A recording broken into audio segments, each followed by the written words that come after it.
میرا عزیز دوستو، محنت ہر ایک کر رہا ہے، لیکن ہر شخص اپنی محنت میں کامیاب نہیں ہے.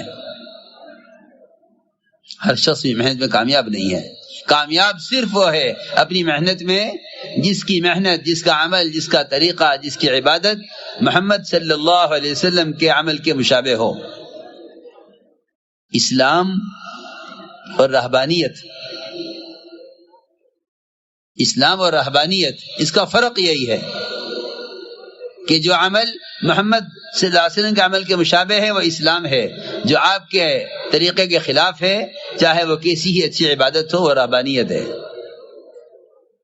بلکہ عمر رضی اللہ تعالیٰ عنہ کا ایک راہی پر گزر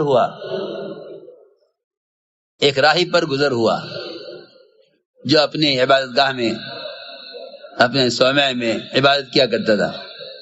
لوگوں نے بتایا کہ المؤمنین، یہاں ایک شخص ہے جو ہر وقت عبادت میں مشغول رہتا ہے، دنیا سے بالکل منقطع اور دنیا سے بے رغبت، دنیا سے کٹ کر صرف اپنے خالق کی عبادت میں مشغول ہے.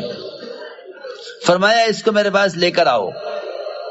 اس سے کہا گیا کہ میں نے آپ کو طلب کیا ہے. وہ آیا، حضرت عمر کا حکم تھا کہ میرے پاس لے کر آؤ. لایا گیا اس کو.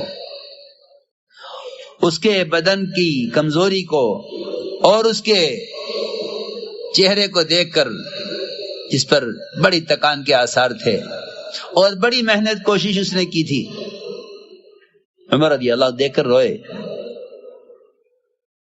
اس کو دیکھ کر. لوگوں نے کہا مومنین، آپ ایک راہب کو دیکھ کر کیوں رو رہے ہیں؟ اس کو دیکھ کر آپ کیوں روئے؟ فرمایا حضرت عمر رضی اللہ تعالیٰ عنہ نے کہ مجھے اس کو دیکھ کر رونا اس لیے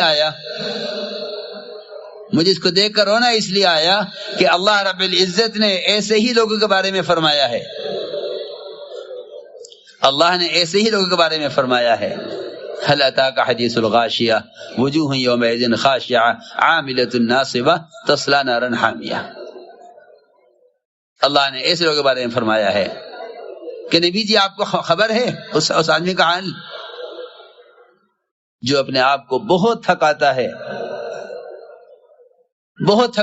عبادت میں، ریاضت میں، مشقت میں، مجاہدے میں، لیکن اس سب کے باوجود وہ دیکھتی آگ میں ڈالا جائے گا اور کھولتا ہوا پانی پلایا جائے گا. میں اس کو دیکھ کر اللہ کے قول یاد کر رہا ہوں. مجھے رحم آیا کہ اس کی کوشش اور محنت اور اللہ تعالی کی طرف سے اس کے لیے عذاب کیوں؟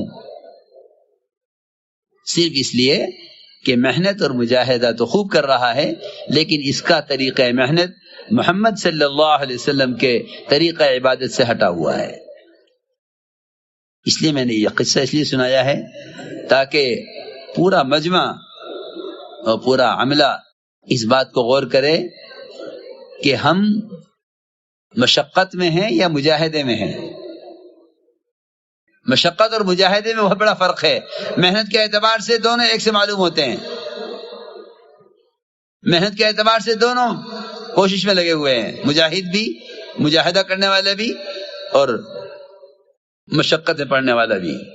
لیکن مشقت اور مجاہدے کا یہ فرق ہے، مشقت اور مجاہدے کا یہ فرق ہے کہ مشقت پر کچھ نہیں ملے گا سوائے تکان کے، اور مجاہدے پر ہدایت ملے گی. اور فرق کیا ہے دونوں کا؟ کہ جو عمل خلاف سنت ہے مشقت ہے، اور جو عمل سنت کے مطابق ہے وہ مجاہدہ ہے. اس لیے اپنے ہر عمل کو مجاہدہ بناؤ. مجاہدے پر ہدایت کا وعدہ ہے، مجاہدے پر ہدایت کا وعدہ ہے. اس لیے میں نے عرض کیا کہ جتنا دنیا میں فساد ہے،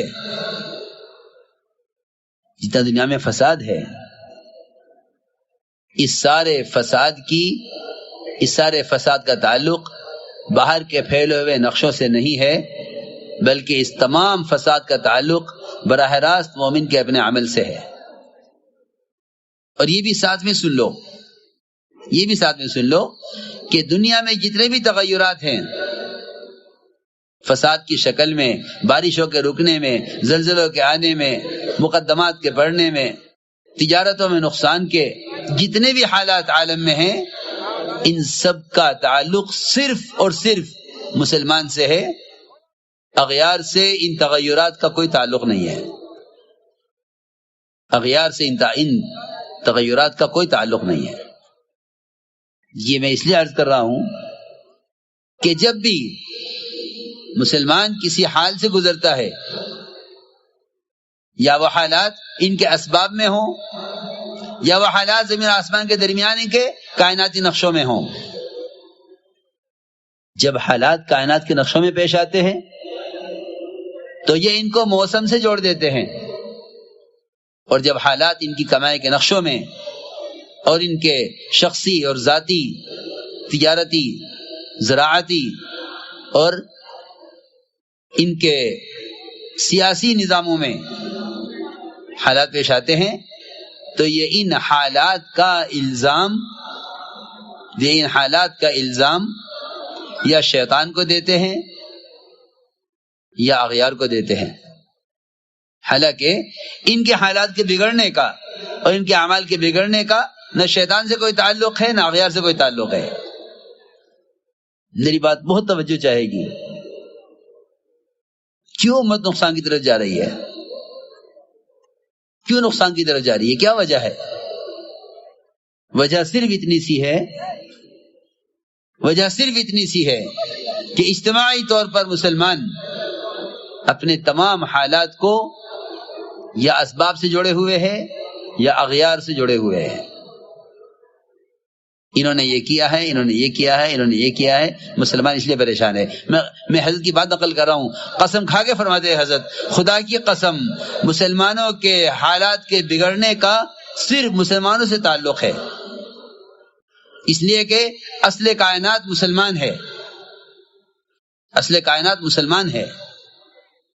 جس طرح انعام کے کسی عمل سے کائنات میں کوئی تغیر نہیں، اس طرح اغیار کے کسی عمل سے کائنات میں کوئی تغیر نہیں ہے۔ یہ اتنی سی بات کا سمجھنا یہ سینکڑوں مسائل کا حل ہے، سینکڑوں مسائل کا حل ہے اگر یہ بات سمجھ میں آ جائے۔ میں تو اس لیے عرض کر رہا ہوں کہ جو جس صوبے میں، جس شعبے میں جہاں بھی ہے، وہ سمجھتا ہے کہ میرے حالات کا میری ذات سے کوئی تعلق نہیں ہے،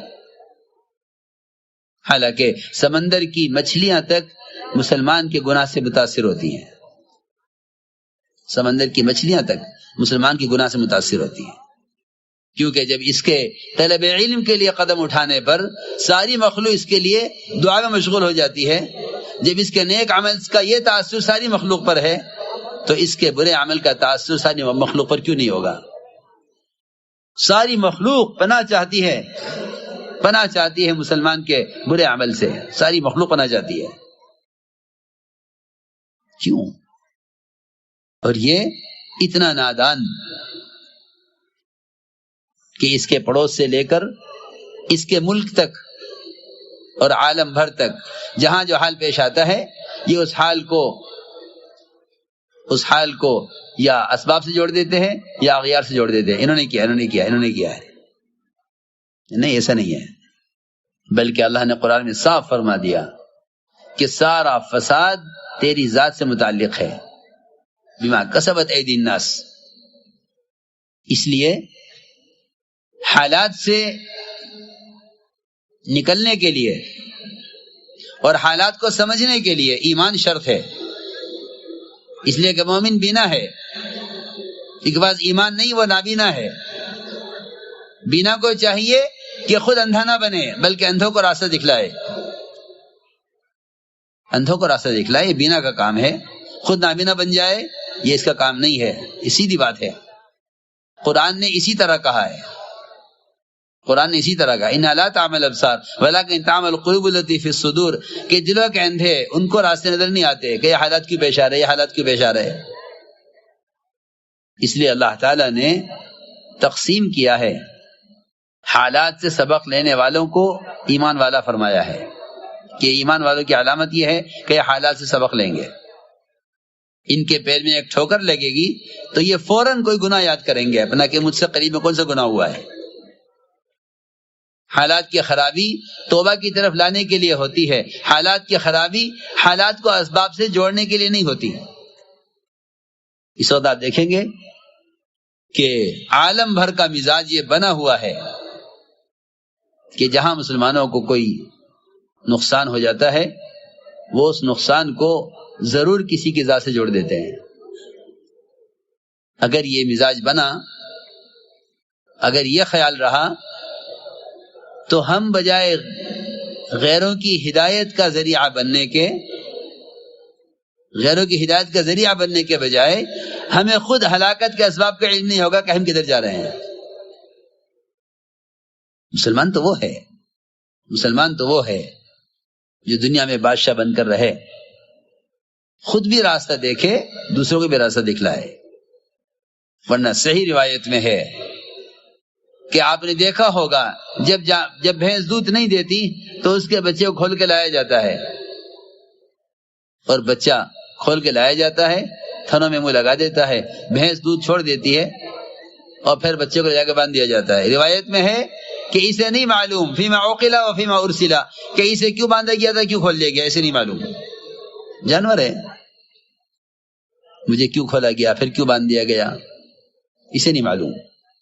اس لیے حالات مقدمات کی شکل میں، حالات پیداوار کی کمی کی شکل میں، حالات بارشوں کے رکنے کی شکل میں، جس طرح کے بھی حالات آتے ہیں یہ تمام حالات مومن کی تنبیہ کے لیے ہوتے ہیں.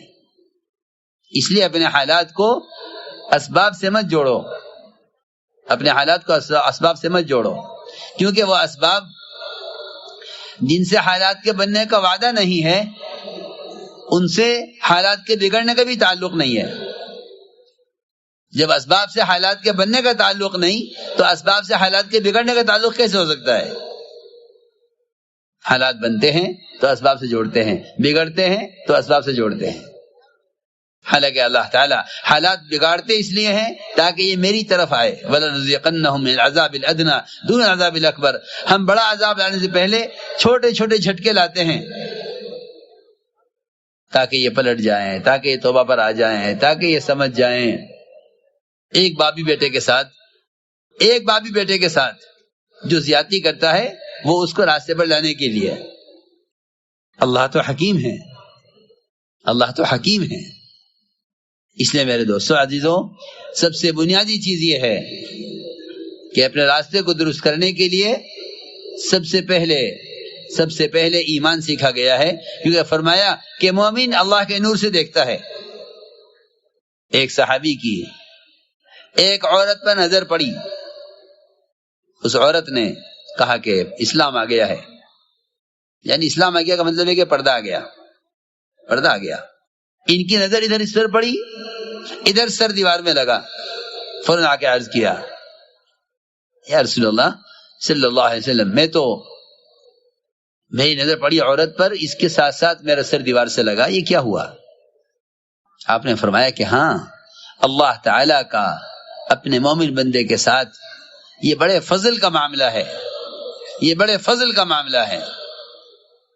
اپنے بندے کے ساتھ اللہ کا بڑا فضل کا معاملہ ہے کہ جب اس سے کوئی چھوٹا گناہ بھی کوئی ہو جائے گا تو اللہ تعالیٰ اس کو چھوٹے گناہ سے بھی بچانے کے لیے اس کو فوراً تنبیہ کریں گے.